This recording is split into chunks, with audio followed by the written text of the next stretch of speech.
Hello guys. അപ്പോൾ guys നമ്മൾ ഇന്നൊരു കൊഞ്ച് കറിയുമായിട്ട് വന്നിരിക്കുകയാണ് ഗായ്സ്. ഇത് സാധാ കൊഞ്ച് കറിയൊന്നുമല്ല, നല്ല അടിപൊളി കൊഞ്ച് കറിയാണ് കേട്ടോ.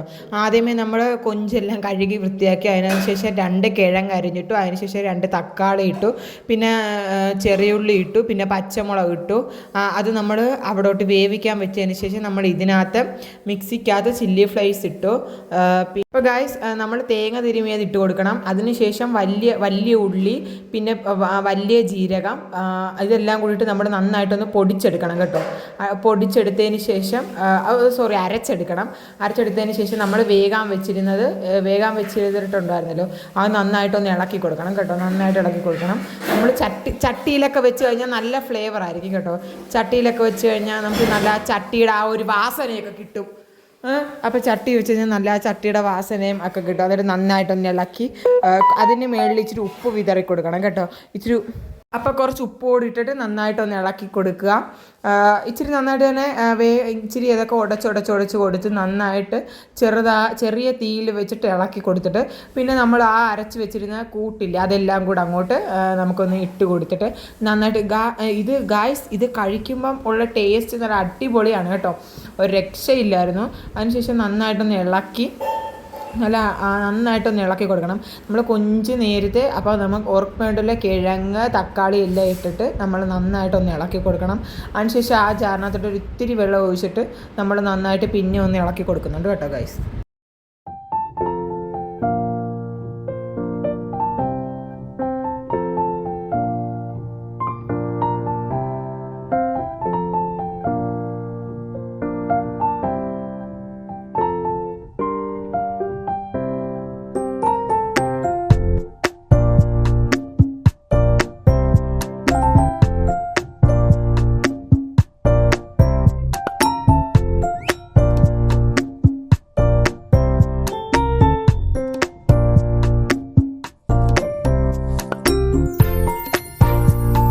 അതിനകത്തോട്ട് ഗൈസ് നമ്മൾ കടുക് ഇട്ട് കൊടുക്കുക. കടുക് നന്നായിട്ട് പൊട്ടണം കേട്ടോ. നമ്മളൊരു പാൻ എടുത്ത് അതിനകത്തോട്ട് എണ്ണ ഒഴിച്ചിട്ട് നമ്മൾ ആദ്യം കടുക് ഇട്ട് കൊടുക്കുന്നുണ്ട്. കടുക് ഇട്ട് കൊടുക്കുന്നതിൻ്റെ കൂടെ തന്നെ നമ്മൾ വെളുത്തുള്ളി ഇല്ലേ, അരിഞ്ഞ് വെച്ച വെളുത്തുള്ളി ചെറുതായിട്ടൊന്ന് അരിഞ്ഞിട്ട് കൊടുക്കുന്നുണ്ട്. പിന്നെ കുറച്ച് ഉണക്കമുളക് ഇല്ലേ, നമ്മുടെ ഉണക്കമുളക് കൂടിയിട്ട് നന്നായിട്ടൊന്ന് മൂപ്പിച്ച് സംഭവം ആക്കിയെടുക്കുക. നന്നായിട്ടൊരു ബ്രൗൺ കളർ ഷെയ്ഡൊക്കെ ആവും. അപ്പോൾ അതിനൊന്ന് ആക്കിയെടുത്തിട്ട് അപ്പോൾ നമ്മുടെ കറി നമ്മൾ തിളയ്ക്കാൻ വെച്ചിട്ടുണ്ടായിരുന്നല്ലോ, അപ്പോൾ നമ്മുടെ കറിയൊക്കെ നല്ല ചെറിയൊരു പരുവായി വന്നിട്ടുണ്ട്. എന്നിട്ട് നമ്മൾ മൂപ്പിച്ച് വെച്ചിരിക്കുന്ന എണ്ണയെ വെച്ചിരിക്കുന്ന അത് നമ്മൾ ഒഴിച്ചു കൊടുക്കണം. നന്നായിട്ടൊന്ന് താളിച്ച് കൊടുക്കുക എന്ന് പറയാം. അപ്പോൾ ഒന്ന് താളിച്ച് കൊടുക്കുക. എന്നിട്ട് അങ്ങനെ ഗൈസ് നമ്മൾ താളിച്ച് കൊടുത്തിട്ട് അപ്പോൾ കറി നന്നായി ഒന്ന് തിളച്ച് വരുന്നുണ്ട് കേട്ടോ. അപ്പോൾ തിളച്ച് വരുമ്പോൾ നല്ല മണമാണ് കേട്ടോ. ഇച്ചിരി നല്ല മണം നമുക്ക് നന്നായിട്ട് കിട്ടും. നല്ല മണമാണ് ഈ കറിയുടെ. കൊഞ്ച് കറി എന്നൊക്കെ പറയുമ്പോൾ തന്നെ നമുക്ക് കൊഞ്ച് കറിയും മീൻ വറുത്തതും ചോറും മാങ്ങാച്ചാറും ഒക്കെ അടിപൊളിയല്ലേ. അപ്പോൾ ഇതൊക്കെ തിന്നാനാണ് എനിക്ക് ഇപ്പോഴും കൊതി വരുന്നത്. അപ്പോൾ നമുക്ക് നല്ല ഫ്രഷ് മത്തി കിട്ടിയിട്ടുണ്ടായിരുന്നു കേട്ടോ. അപ്പോൾ നമ്മൾ എന്ത് ചെയ്തതെന്ന് വെച്ചാൽ ആ മത്തി എടുത്ത് നന്നായിട്ട് മുളകൊക്കെ തേച്ച് വറക്കാൻ വെക്കുന്നുണ്ട്. ഇങ്ങനെ വെക്കുമ്പോൾ തന്നെ എന്ത് ഭംഗിയല്ലേ ഗൈസ്. നല്ല ടേസ്റ്റ് ആയിരുന്നു കേട്ടോ. മത്തിക്കൊക്കെ നല്ല പച്ച മത്തിയായിരുന്നു. കഴുകുക വെട്ടുക അതേപോലെയാണ്. അപ്പോൾ നമ്മുടെ കറിയെല്ലാം തിളച്ചു. അപ്പോഴത്തേക്ക് നമ്മുടെ മീൻ വറുത്തതെല്ലാം ഇനി മീൻ വറുത്ത് വന്നാൽ മതി. ഇപ്പോൾ നമ്മൾ വെച്ചോളൂ. അപ്പോൾ ഞാൻ ചോറിട്ടു. നമുക്ക് വിശക്കുന്നല്ലോ.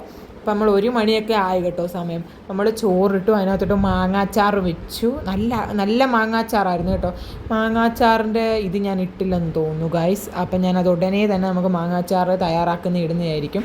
അപ്പോൾ ഗൈസ് പിന്നെ നമ്മൾ കൊഞ്ച് കറി, നല്ല കൊഞ്ച് കറിയാണ് കേട്ടോ. സാധാരണ ഇങ്ങനെയല്ല നമ്മൾ കൊഞ്ച് കറി വെക്കുന്നത്, തേങ്ങ അരച്ചത്. ഒരു സ്പെഷ്യൽ കൊഞ്ച് കറിയാണ്. അതുകൊണ്ട് ഞാൻ വിചാരിച്ചു ഇഷ്ടപ്പെടത്തില്ലെന്ന് പറഞ്ഞ് തന്നെയാണ്. പക്ഷേ സൂപ്പറായിരുന്നു കേട്ടോ. പിന്നെ നമ്മൾ 2 മത്തി വറുത്തത് വെക്കുന്നുണ്ട്. ഇനി നമുക്ക് പോയി ടേസ്റ്റ് നോക്കാം. നല്ല മാങ്ങാച്ചാറും നല്ല കൊഞ്ച് കറിയും 2 മീൻ വറുത്തതും പിന്നെ എന്ത് വേണം. ഇതിലൊക്കെ ചിക്കനും പൊറോട്ടയൊക്കെ പുറകെ നിൽക്കുമല്ലോ, ഇതാണ് മുന്നിൽ നിൽക്കുന്നത്. നല്ല അടിപൊളിയാണ്. നല്ല ചൂട് കുത്തരിച്ചോറും അതേപോലെ നല്ല കൊഞ്ച് കറിയും മാങ്ങാച്ചാറും വറുത്ത മീനും പിന്നെ എന്തെങ്കിലും തോരനും അവിയലും ഒക്കെ ഇടയിൽ അടിപൊളിയാണല്ലേ.